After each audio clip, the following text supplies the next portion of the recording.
So ancestry DNA, if you're a channel member, you would know that I was gonna do this because I made a channel member only video. So the results were interesting and not interesting, surprising and not surprising. Before I get into this, I will say that I may have kind of messed with the test, because when I had took the test, it said not to eat and drink 30 minutes before the test, and I had drank water right before I had did the test.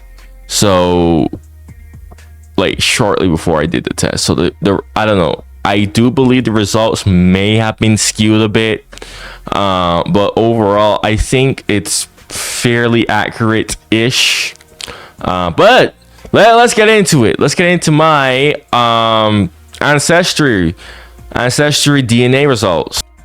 So this is it right here, my ancestral origins, or whatever. 34% Nigeria, 17% Ivory Coast and Ghana, 16% Benin and Togo, 5% Mali, 4% Yorubaland, 4% Central West Africa, 4% Cameroon, 4% Spain, which is the surprising part, 3% Central Nigeria, 2% Nigerian Woodlands, 2% German, 1% Western Bantu people, 1% Netherlands, and 1% Ireland. So basically, in a nutshell, yeah, I'm Creole, right? Yeah, like I always said in my videos, yeah, I'm always aware that, yeah, I'm Creole, which is a person mixed of European and African descent that resides in the Caribbean. Yeah, so that's why these results were not surprising at all. I expected this, really and truly. The only thing that shocked me though was the Spain result. That is shocking, but let's dive into the African results real quick. So yeah, most of the slaves that came to Barbados were from here. Yep, this exact region, except for Mali. Mali was kind of surprising, but it is very close to the Gold Coast. That's where the slaves of Barbados came from. They came from the Gold Coast. So yeah, this is very accurate, unsurprising. This right here though is surprising. One Central African DNA, 1%. So apparently, I don't know, I had an ancestor somewhere over here, or a couple of ancestors or something from over here. That one was surprising, really and truly. So I was like, whoa, Central Africa, how the hell? Maybe, I don't know, one of my ancestors, he or she ended up at the Gold Coast slave trade. I have absolutely no idea. So yeah, the Africa one, yeah, this is expected, nothing crazy. It would have been insane had I had some shit like East African, or like this, like Central African. This is mad. But yeah, this is where all the slaves of Barbados came from. So of course, most of my DNA is gonna be traced there. Okay, now let's talk about the European DNA. I was expecting more European DNA, because according to this, because I did the calculation, according to this, it says I have 92% West African DNA, and 8% European DNA. However, like I said at the start of the video, I may have skewed the test a bit because I didn't follow the instructions properly, because the instructions did say don't eat or drink 30 minutes for the most accurate results, and I didn't really do that properly. Also, not only that, if you click on, let's start with Germanic Europe, right, 2%. It says here that the ancestral region estimate is 2%, but it can range from 0 to 4%, meaning that I could have more Germanic DNA within me, right? So they didn't even like accurately give me the results.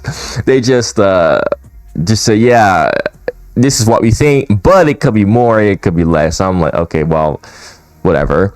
I do believe that they got the map of where my ancestors came from correctly. The Spain one though, let's talk about this real quick. This one is surprising. 4% Spanish. I'm like, what the hell? I never heard of any type of Spanish ancestry within my family at all. French, and Irish, Scottish. Yeah, I've heard of that. Yeah, but if you look at this map, it also says that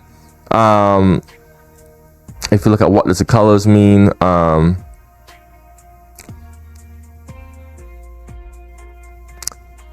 I'm pretty sure the color is where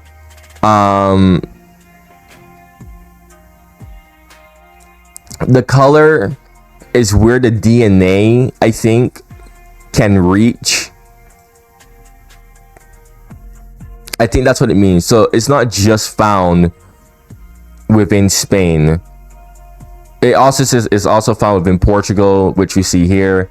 And if you look at this map, it's also found within France. Now, my last name is, Raphael, which is French. I've always heard like, yo, we're French, growing up as a kid. So that's why I was more so surprised. I was honestly expecting more like French. Not only that, but my mother also told me that my maternal great-grandmother was Indian, but it didn't really show me any like Indian DNA whatsoever. So I don't know, this is kind of striking to me, this whole Spain thing. I don't know, maybe my French ancestor or whatever was Spanish or something. I don't know, maybe, because it does say that if you look at this map, this DNA is also found in Portugal, France, hell, Switzerland, Belgium, a bit of almost half of Italy actually. So yeah, that's interesting for the Spain one. Let's go back to the German Europe. Yeah, German. It does also say that this DNA can also be found within basically all of the most of the Germanic world. Makes sense, but it can also be found within France, and yeah, also found within Czech Republic, Hungary, Netherlands, Slovenia. Yeah, so the German part is also kind of surprising, but at the same time it's not surprising because I mean, English people are Germans. I've always said that in my videos. So yeah, English people are Germans. They came from Germania. They're Germanic, of course. So it's like, yeah, that would make sense. I would have a bit of that DNA as well residing in me. So yeah, some of my ancestors came from Germany too. Netherlands, 1% Netherlands. It says that it's 1%, but it can be 0 to 2%. So it could be more, it could be less. So basically, according to this, I could have 8 to 11% European DNA. Take that as you will. I like I said, I was really expecting for it to be a lot more. Not like too much more, to be honest. More like 20%.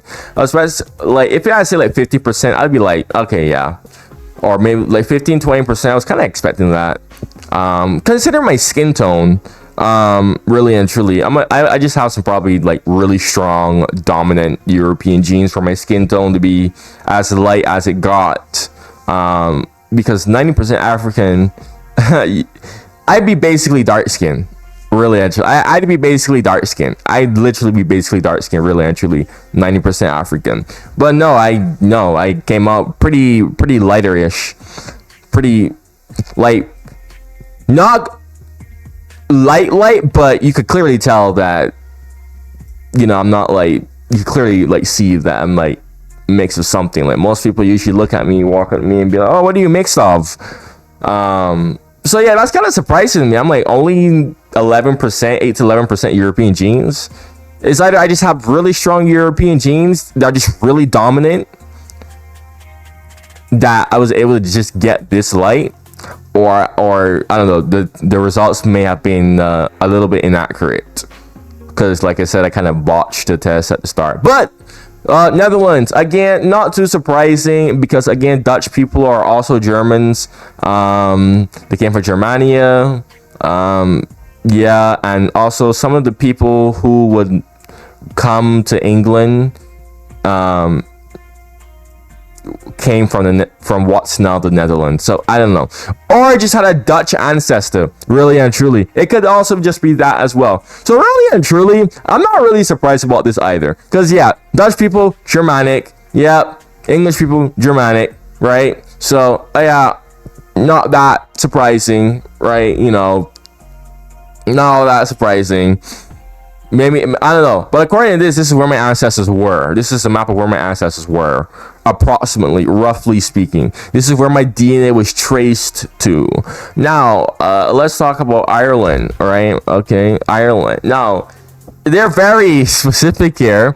1% Irish, but it's saying that it's 0 to 1%. So, oh, this one is a bit surprising to me, because the first slaves of Barbados, they were not Native Americans and they were not Africans. Actually, they were Irish and Scottish people, and they worked on the same fields as the African slaves. In fact, when I was talking to my father, he sent me a video of the indentured servitude from Ireland and Scotland, and he was basically saying, yeah, these are my ancestors right here, right? He's like, yeah, these are my ancestors and whatnot. So I was like, oh, okay, that's cool. So yeah, I was really expecting more, or maybe, like I said, maybe the test could just be botched or whatever.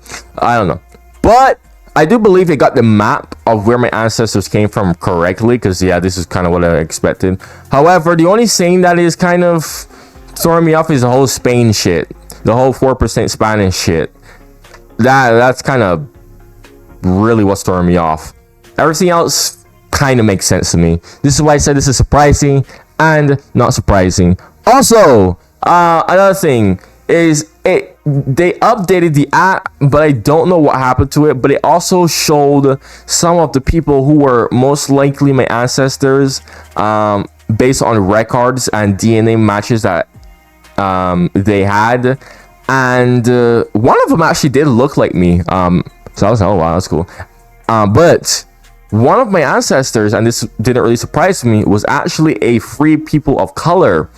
I was trying to find it because this is some really interesting stories that I could have really provided in a video. But it was basically saying one of my ancestors was a free people of color. Now, what is a free people of color? A free people of color is someone who is not a slave and they're free, you know, yeah, free people of color. Now, usually the two ways you become a free people of color is, one, you're born with light skin, with much lighter skin tone. You're not dark, okay? I'm talking like West African, like dark skin, like that type of skin tone, right? Because I'm not talking about fucking American black skin. No, because Americans don't know what the fuck black actually means. They just think any and everybody whose color is automatically black. Yeah, that's not how that shit works. We're not talking about that, okay? We're talking actual black, like West African dark skin. So if you were born with skin tone lighter than that, that is clearly light, like you can't really, like, you'd be stupid if you can't notice that, then yeah, you'd become a free people of color. Why? Because, like I said before, the slavery that was going on was based on skin tone. Now, this is what the people who were engaging in slavery were doing. They basically invented nonsense, basically saying, we are civilizing these dark-skinned beasts. Quite literally, that's literally what was going on.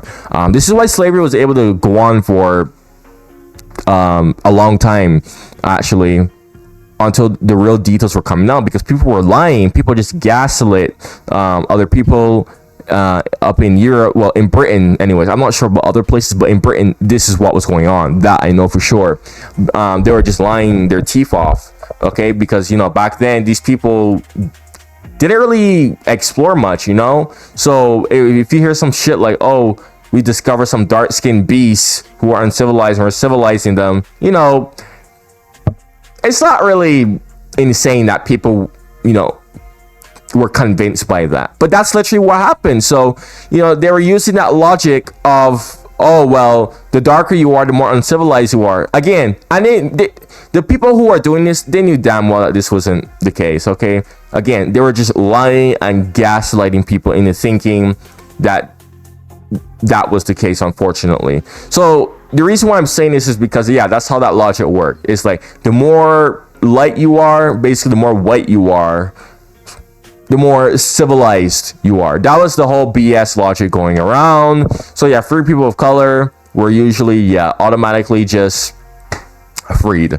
Or if they weren't like too light, if they weren't too light but still noticeably lighter, they usually had like easier tasks to do because they were more civilized and whatnot.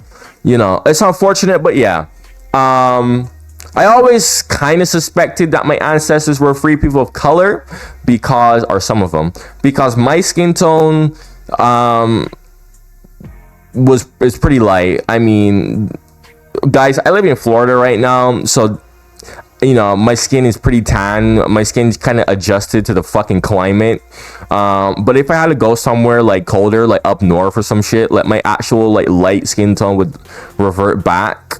But even then, if you've been watching my videos, you could clearly tell that, yeah, I have a very noticeable light skin tone.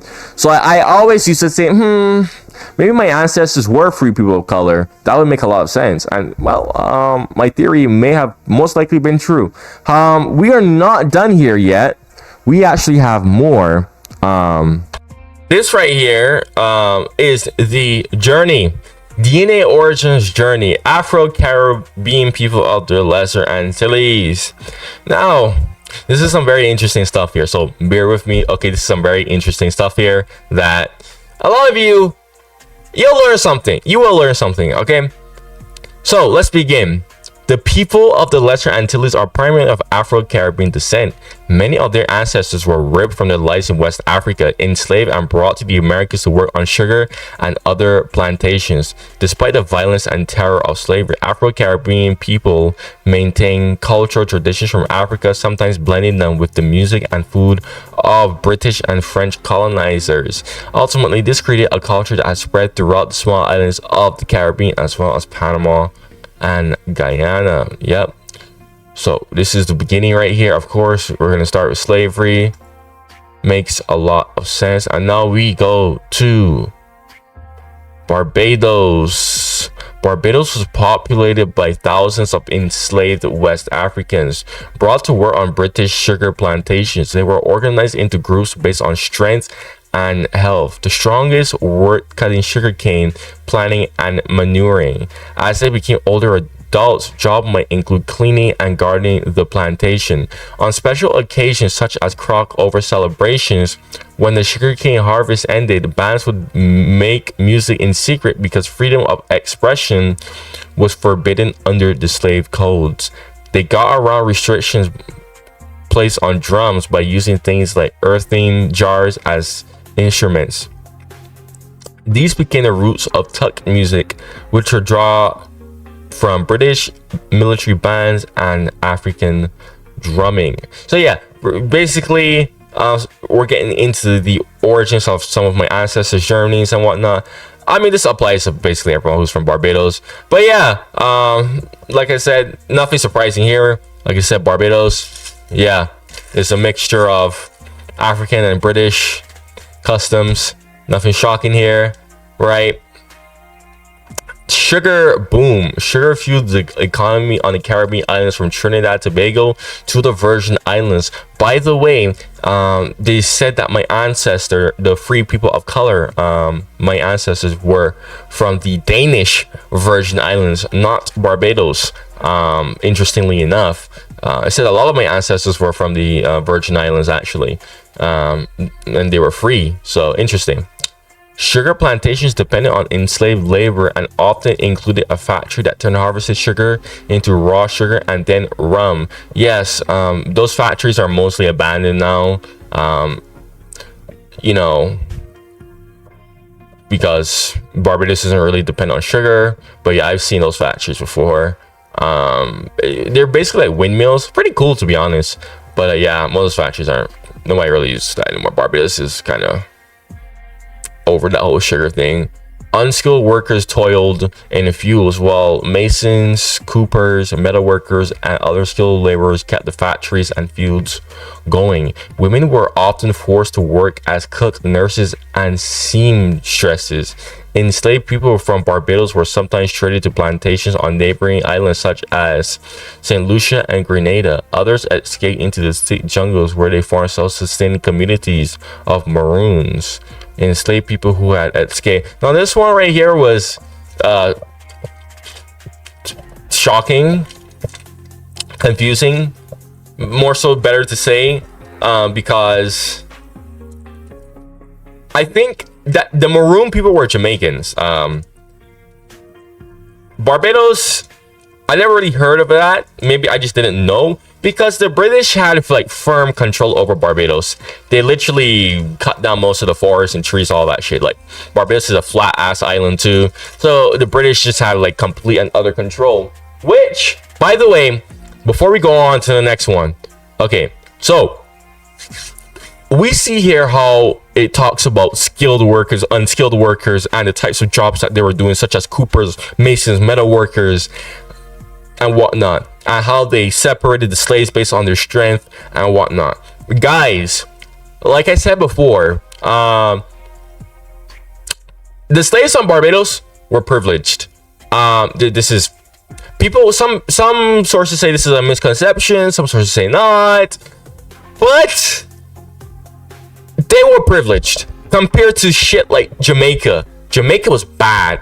There's even a phrase, I even said this before, where they say, "Oh, the good slaves go to Barbados, and the bad slaves go to Jamaica," because the bad slaves that misbehaved, they were sent to Jamaica, where shit was just bad. Okay, that's the equivalent to getting your ass sent to the Eastern Front in World War II if you did a crime and you got arrested in Germany. Okay, that's the best analogy I can send to you. And yeah, we see it here. Okay, we see it here. Like I tell people, dude, there's much more to slavery than just, oh, I'm gonna whip you day in and day out. No, like there's much more to slavery than just that. Like these people, slavery was a class system. Slavery was a class system. Okay, these people were just working regular jobs.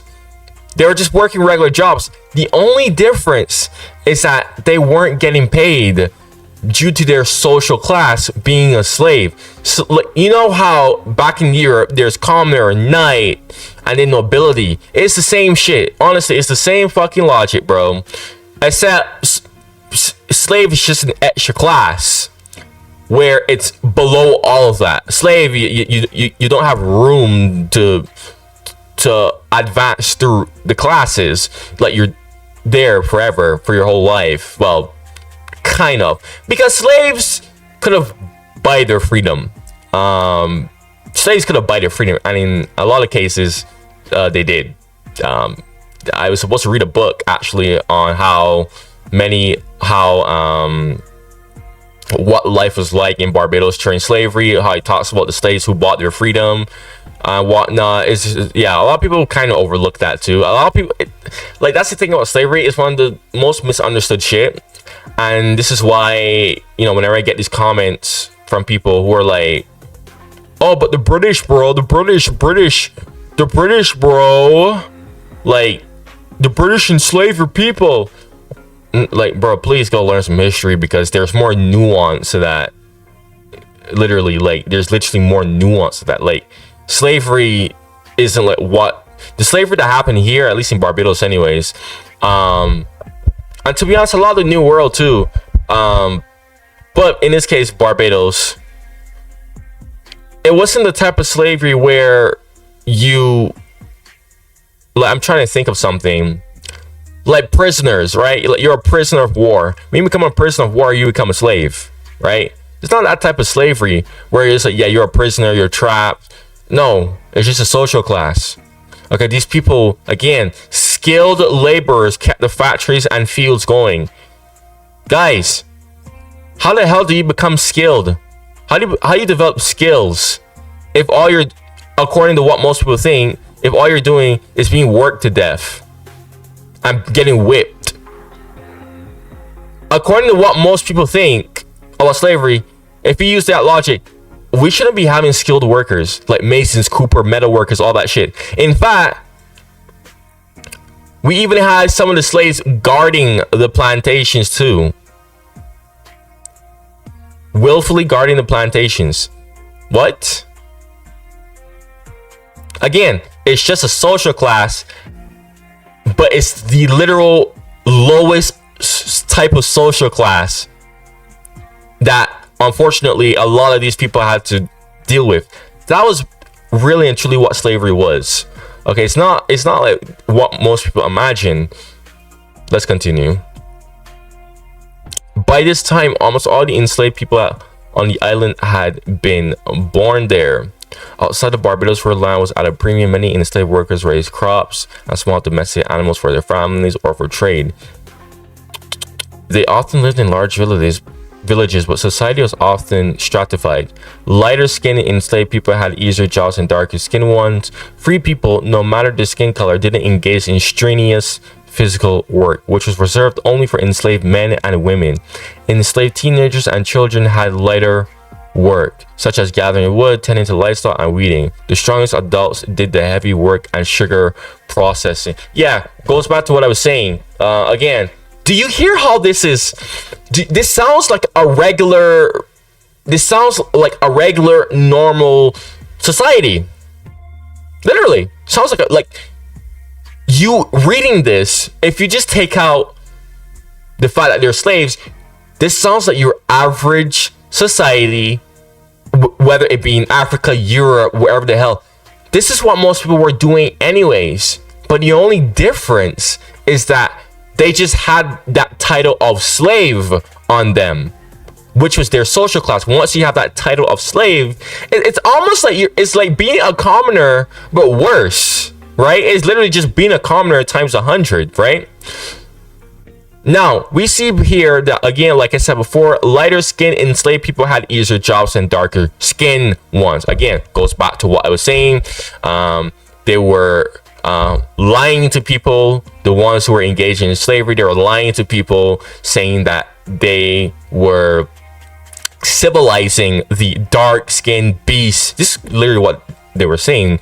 So, you know, they literally like bullshitted themselves so much that they convinced themselves. I'm not even kidding. I was reading on this a while ago, and yeah, they literally just like lied to themselves so much, as well as they were lying to these people, that they became so convinced that, yo, and this is how modern racism became a thing, like judging people based on their fucking skin tone.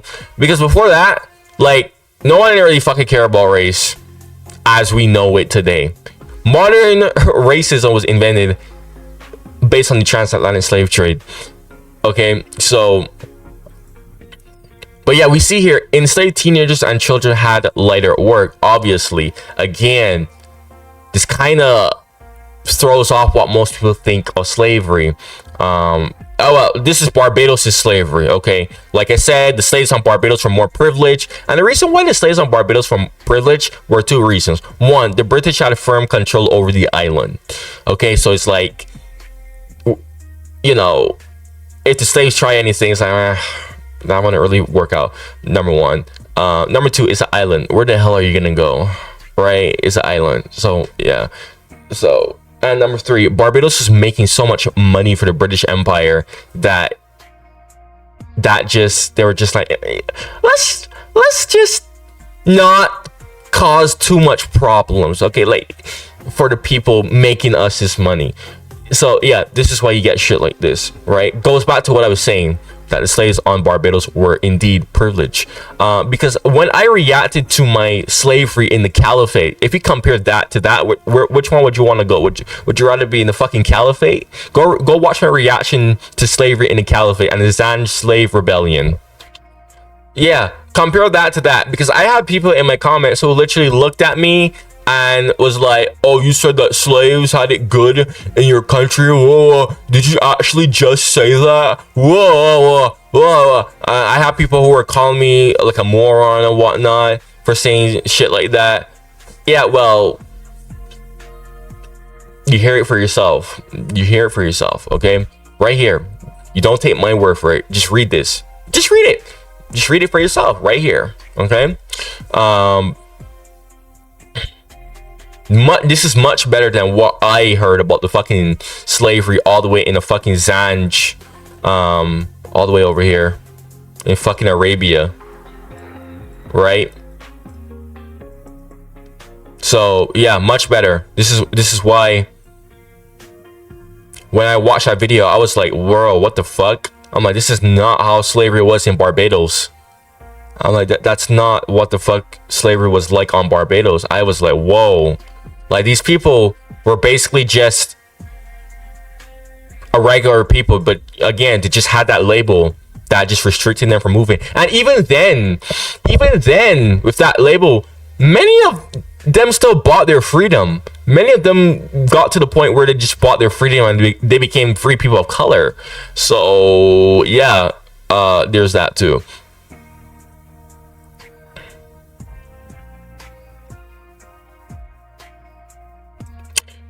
No, did I skip one? Oh, right here. Okay, yeah. Many enslaved workers raised crops and small domestic animals for their families or for trade. Yeah. Hear that? Many enslaved workers raised crops and small domestic animals for their families or for trade. Again, this is not what most people imagine slavery like. People just imagine slavery as fucking, yeah, you go in the cage there, you sit in that cage there, you get shit food, and when it's time for you to work, you're gonna work in the hot, grueling sun, you're gonna get whipped while you're working, you know, shit like that. People don't imagine slavery like this. But again, this is what shit was like on Barbados. Again, these were the privileges that the slaves on Barbados had, okay? Again, this is, many people were attacking me when I reacted to slavery in the caliphate in the Arab world, when I literally repeat the same shit that's basically being said here. What slaves could have done, the privileges that slaves had. Okay, they were allowed to basically raise their own foods, take care of their own domestic animals, and hell, they were even trading them. They were trading them. That's how many of these slaves actually would eventually just get to the point where they would be able to buy their freedom. The book that I was supposed to read actually goes into much more detail on this, where it literally says that many enslaved people of Barbados just became as wealthy as many white people on the island. Yeah, that's how like insane it was. I was supposed to read that book and do a whole video on it because it's like very insightful and it talks a lot about slavery that many people don't really seem to know about. But yeah, right here, man. So I just want you to take all this into consideration right here, okay? Like, again, what you think of slavery, because I swear, like, a lot of these people who spam my comments saying, but the British, bro, the British enslaved your people. It's like they seem that the British just think that, oh guys, let's just all get together and just go to Africa, enslave some people, and just treat them like garbage, treat them like absolute dirt. Yeah, screw those Africans, man. Am I right, folks? Like, that's how people unironically imagine this shit. Like, oh yeah, the British just went and fucking did that. Now, again, things were different elsewhere. Now, regarding the conditions, the working conditions, bro, let me talk about this. Number one, commoners had shit working conditions regardless of wherever the hell they were. Okay. Number two, for a long time, working conditions, very much a long time, were always shit for most people. So you had high mortality rates in a lot of places, especially when the Industrial Revolution kicked off, by the way. Why do I say this? Because many people will often bring up the mortality rate of these slaves, when in reality, that's just how shit was at the time. Now, don't get me wrong.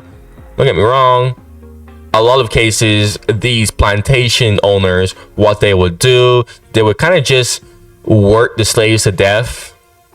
Just work them until they die, like, because it was much more cheaper to just buy more slaves.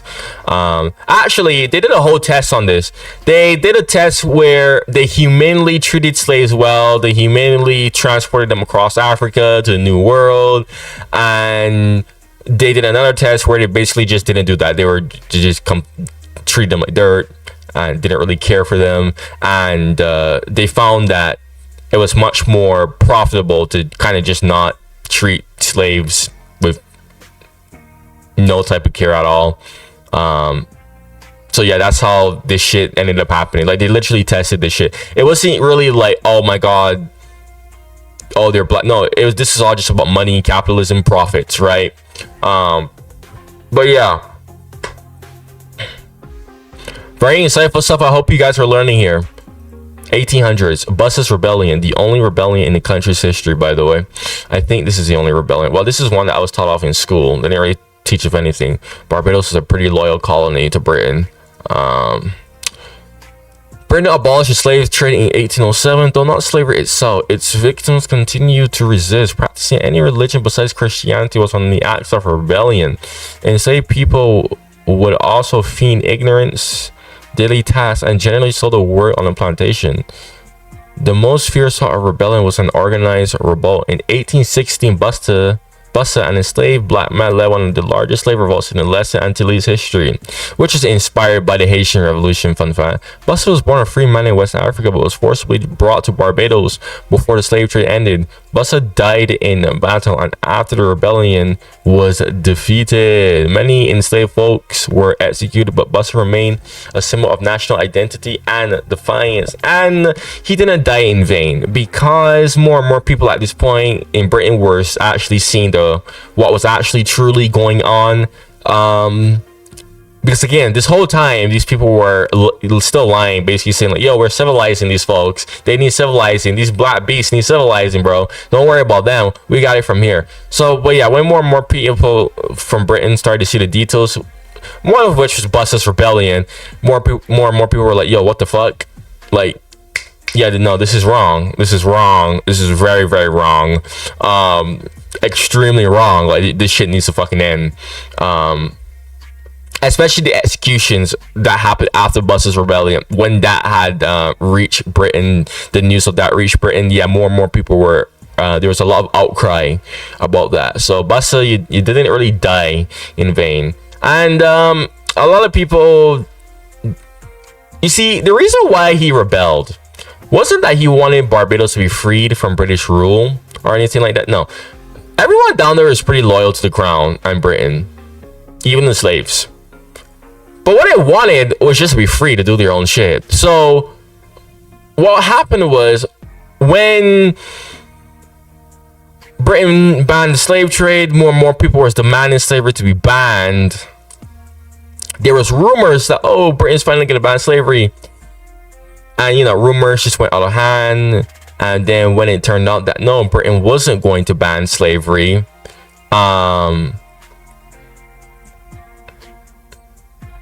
yeah, that's how the rebellion happened. The slaves got angry, Bussa got angry. And it's funny because Bussa was actually a privileged slave. He was a guardian of a plantation. That's how he was able to organize his stuff. That's how he was able to organize revolt, actually. So yeah, he was actually like, he wasn't like a regular worker. No, like, he was what the fuck was he? He was like a leader or some shit. I don't know, but he was like he was one of the privileged slaves. But again, like, these people just wanted to be free, and you know, they just rebelled. In fact, the flag that Bussa used when he rebelled, it depicted the British crown, a British soldier, or some shit like that. And I forgot the words on it, but the flag was basically to symbolize, like, guys, we're still loyal to crown, we're still loyal to Britain, but we just want to be free, okay? Because they were trying to strongly emphasize that this is not a rebellion against Britain. No, we just want to be free. And actually, other slaves, because Britain bought slave soldiers too, by the way. This also goes back to what I was saying, that slavery is more nuanced than what people think. There's a lot more to slavery than what people think. Yes, Britain bought slave soldiers from Africa, gave them guns and weapons that they were able to carry around. Now, these guys were privileged, but, you know, they were still slaves, okay? And these slave soldiers, they didn't even join Bussa. No, they helped put down the rebellion, okay? So not only that, but the free people of color, because there's more details that a lot of people don't know, Bussa made a deal with the free people of color, the other black people on the island, that they would also join in to help them. Yeah, they didn't do that. They lied. They're free people. This is why the rebellion actually failed, because the free people of color. The free people of color lied. Said, yeah, we'll help you guys. And it immediately went and told the British garrison that the slaves were plotting to rebel. So it was already over from that point, right? Yeah, so it gives you a bit more nuance, because people think that slavery is just quite literally black, white. Oh, black people were all together and they're all the victims, and the white people just had it out for the black people. No, okay, I'm just saying that to make you guys just sit down and like think to yourselves, okay? Like, you had these black people who were helping put down the slave rebellion, okay? You had other slaves that were also helping to put down the slave rebellion, who were technically rebelling to free all slaves. So it makes you wonder, okay? It makes you have to think, okay? Because again, all these people in my fucking comments sometimes will spam shit like, but my Britain colonizer people, oh my Britain, oh, you suck at your white colonizers. Shut the fuck up, bro. Shut the fuck up. It's not black and white. No, it's a lot more to that. Emancipation and Calypso. Emancipation finally came to the Lesser Antilles in 1834. Let us read for you guys. Emancipation finally came to the Lesser Antilles in 1834. Cultural traditions kept secret during slavery are merged and become part of the mainstream island. Culture similar to tuck music, calypso, originally developed in Trinidad as a means of communication between slave workers who were not allowed to speak with each other, so they spoke in song, often mocking slave owners. Modern calypso emerged after emancipation when musicians could perform publicly. Calypso is highly rhythmic, often featuring maracas, congas, and guitars with harmonic vocals. It became a staple of carnival and crop over celebrations, a pan-Caribbean mix of West African and French and British musical influences. Yeah, crop over is a festival that we have every year in Barbados, where we celebrate the sugar crop yields, the new sugar crops that grew. Very fun festival. Rubber boom. Newly free Afro-Caribbean peoples on islands like Trinidad and Tobago, Grenada, St. Vincent, St. Lucia, and Barbados often settled in small villages. They formed co-ops that sometimes brought struggling sugar plantations as prices fell. Others squatted on cultivated vacant land. Some moved to Guyana to work as rubber harvesters during the Amazonia rubber boom, where they treat deep into the jungle to tap trees. Since slavery was abolished, workers were paid, yet were often caught in a kind of indentured servitude, struggling to repay transportation and lodging costs out of low wages. Yeah, guys, this shit is still very apparent today. Most people are kind of like in an indentured servitude, where they get paid shit wages. Most people, especially in America, I'm talking about America, these companies, bro, would love to bring back slavery. Honestly, they would love to bring back slavery. Okay, again, because the whole point of slavery that happened was capitalism, profits. That's literally the whole point of it. But they just use racism as bullshit to skew that, right? To lie to everyone, to make a whole bunch of money off of it. But yeah, in reality, it was all about fucking profits. Okay, so yeah, after slavery, you see this today, where companies try so desperately to stop wages from being fucking raised, to make you work all these fucking hours, bro. It's appalling, right?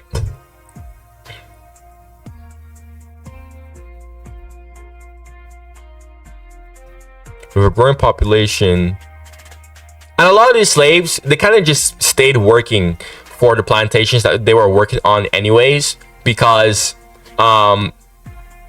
again, they were doing the job before. It's just that they weren't getting paid.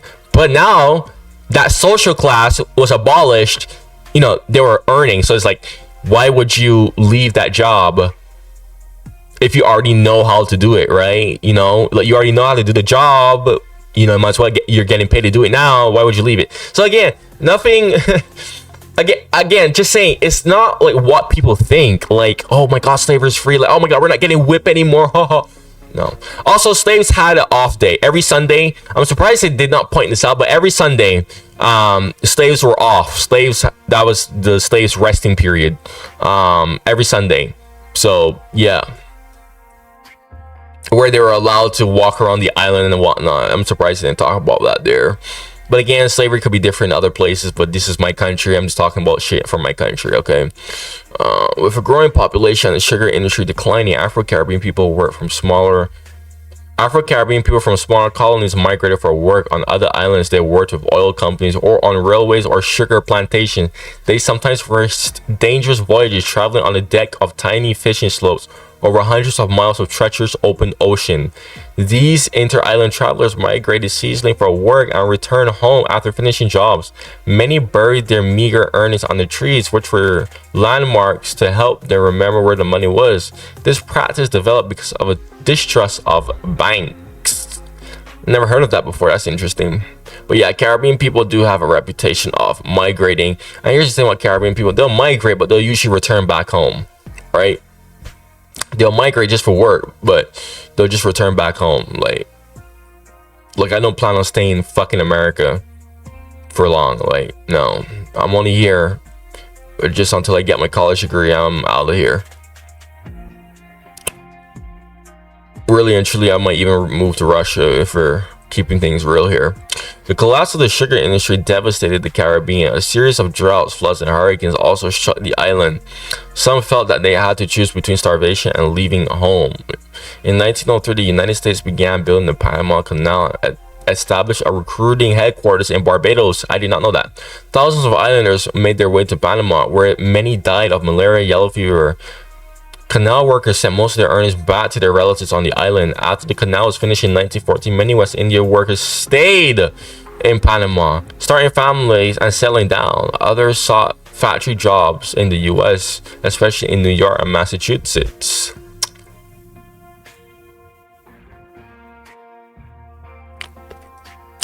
Cuckoo. Oh, it says that my grandfather, my grandfather, he's dead. It says that my grandfather may have been a part of this journey. That's crazy. The Lesser Antilles remain important to Britain as a producer of tropical products, particularly bananas. Bananas were required to sell to supermarkets in Britain. Workers were dissatisfied with the conditions at home, found many job options in the United States post-World War II consumer boom. Workers bought a unique pan-Caribbean mix of cultural food. One prominent dish of many Caribbean islands, cuckoo made of cornmeal. Yeah, basically, yeah, we talk about the whole cuckoo shit. And then, let me see here. Emigration, 1950 to 19... Okay. So it says that my mother and father was also a part of this journey. Let me see. Oh, my grandfather too. Emigration. Let me see. By 1950, people left for jobs. Okay, this is true actually. This is actually true.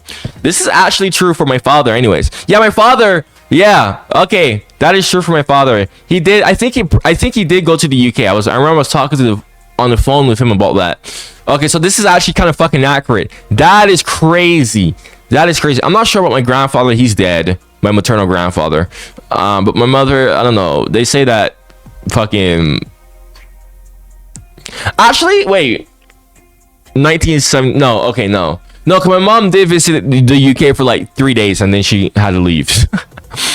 Okay, but my father, I'm pretty sure he did go to the UK. Yeah. Yeah, I'm not...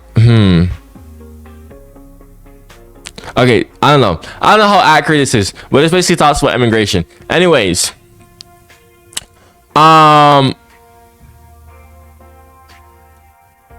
that was fun. Subscribe for more content like this. Go check out my other reactions on my channel, man. That was a cool thing.